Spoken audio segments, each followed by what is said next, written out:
YouTubers, Mike Martin's here, Mike Martin's channel, bringing you another article for the housing crisis. This is a good one. This one is by popular demand. Someone asked me, requested for me to read this to you guys, so you guys can comment below and open discussion on what's going on, the hottest topic. And when I look at housing prices in an international level, you see very little coverage or very little discussion of the average Joe just talking about housing, which is really bizarre because the overinflated prices of what houses are worth and what people would buy them for.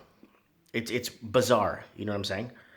Anyways, I did pick up my house. I'm really happy. I'm doing the painting and doing a bit of renos, kitchen work, redoing some of the cabinets and stuff before I move my family in. Look at some of my previous videos. I'm very, very happy, very grateful. And yeah, I'm just moving forward in life, you know what I'm saying? Anyways, the article is really good. It's by Tyler Durden. Tyler Durden it's a fictional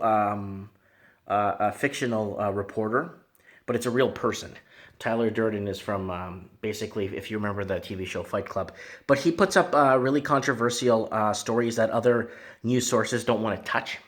So this was sent to me by popular demand. So here goes, people.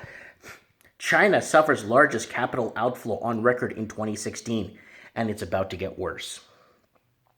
With the yuan suffering from its largest annual decline ever, and avenues for capital flights surging in value, Vancouver homes and virtual currencies, it is perhaps not entirely shocking that, according to the Institute of International Finance, capital outflows from China surged last year to a record 725 billion,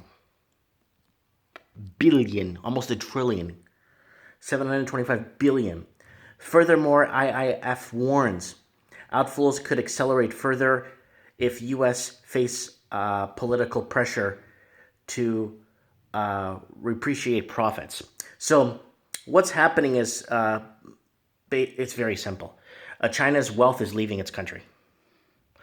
I'm not sure if people are having troubles trusting the government. I'm not sure if people trust keeping their money in their own country. I don't know.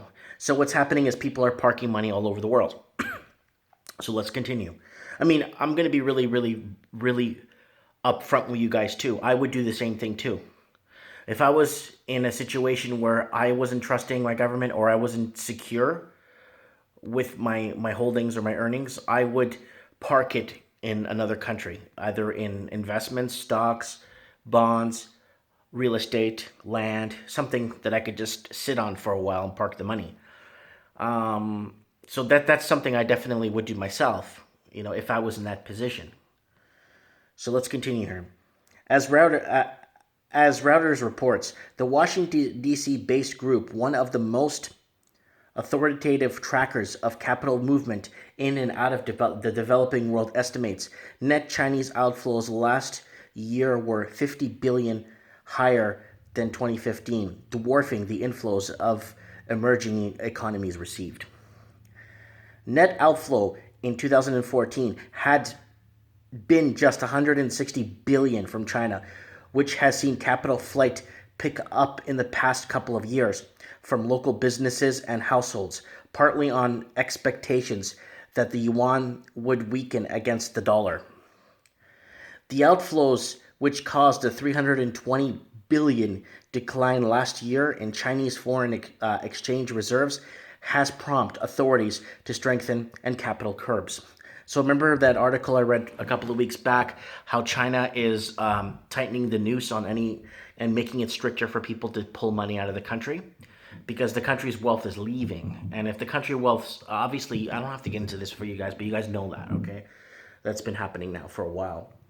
The yuan fell 6.5% against the dollar last year, the biggest ever yearly fall, and with the capital controls or suggestions of them being implemented almost weekly, here, and here most recently. That's in brackets.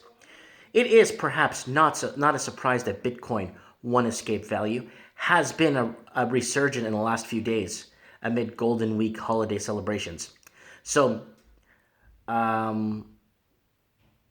it's pretty cool how Bitcoin. I did an article about that a few weeks ago too. If you guys remember when I said Bitcoin's taking off, it's looking powerful. Things are looking really good for Bitcoin. I think Bitcoin doubled its value in a couple of weeks. Like literally, it went up some crazy 2,000%, like crazy percentage in the last couple of weeks. As Reuters continues, the IIF estimated China outflows at heavy 95 billion in December and noted the rise of protectionism, especially in the United States after after the election of President Donald Trump could exacerbate the situation. Trump and his top advisor this week criticized Germany, Japan, and China, saying that the three key U.S. trading partners were devaluing their currencies to determined of the U.S. companies and consumers. And in quotations, it says, if U.S.-based multinational corporations start to repatriate their profits from China, outflows could worsen further in 2017. The IIF said that referring to pledges of tax breaks to U.S. firms that bring overseas profits back to the country. But excluding China, the picture for emerging markets appeared brighter. The IIF said that net capital inflows last year had amounted to 192 billion versus 123 billion in 2015. In January, inflows into the stocks and bonds of a group of big emerging economies stood at a 5-month high at 12.3 billion, the group added. January was a much better month for emerging markets, but it's too early to tell if this reflects hope for a better outlook, or this is just an eye of the storm. Hurricane.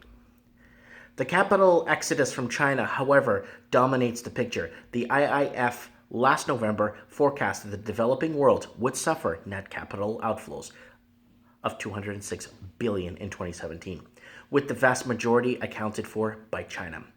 So it's really hard for me to leave a link for this article. I'm going to see if I'm using my mom's phone, if I can message it on Facebook and then cut the link and leave it below in the thing.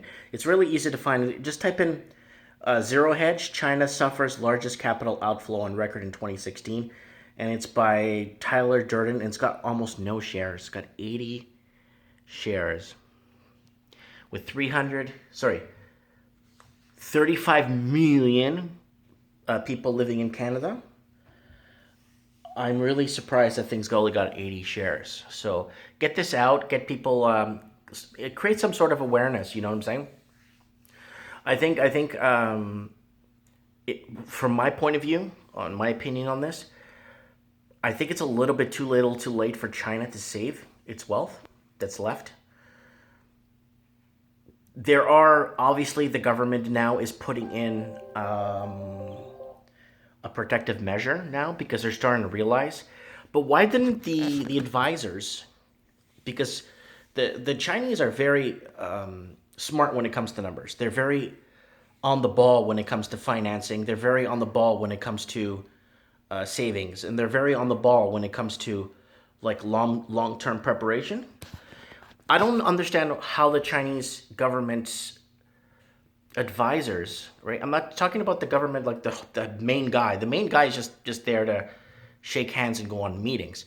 But the guys behind it, why didn't they advise the president or the higher level treasury departments like, hey, our wealth is just pouring out of the country. You know what I'm saying? The U.S., I mean, another country where a lot of wealth is leaving is like countries like, I know, Saudi Arabia. There's a lot of wealth leaving Saudi Arabia, immigrating to other countries. Another country that I know that was for a little while was Angola. A lot of very wealthy Portuguese and Brazilians living in Angola. Now the politics there are getting out of control. So a lot of people are pulling their wealth out of Angola, and it's depreciating their currency too. What else? Who else has been finding depreciation of wealth? But a majority of the English-speaking countries, the wealth is coming into them, like London, every country where you got this boom, this housing boom, Australia, New Zealand, the UK, not really South Africa, but the United States, and not really the United States, but mostly Canada. A lot of foreign investors trust the governments here more to park their money. Anyways, I don't know. I'm not gonna keep talking. I'm talking too much. Let me know what you guys think about this article. Comment below. I'd like to hear your feedback. It means a lot to me when you guys comment below. And if you have anything negative to say, make sure it pertains or it has something to do with what we're talking about. Nobody cares. Anyways, thanks for watching, guys. Comment below. And if you have any other articles you want me to read, please just put them in the comments. If I find them, I'll read them. Thanks, guys. Bye.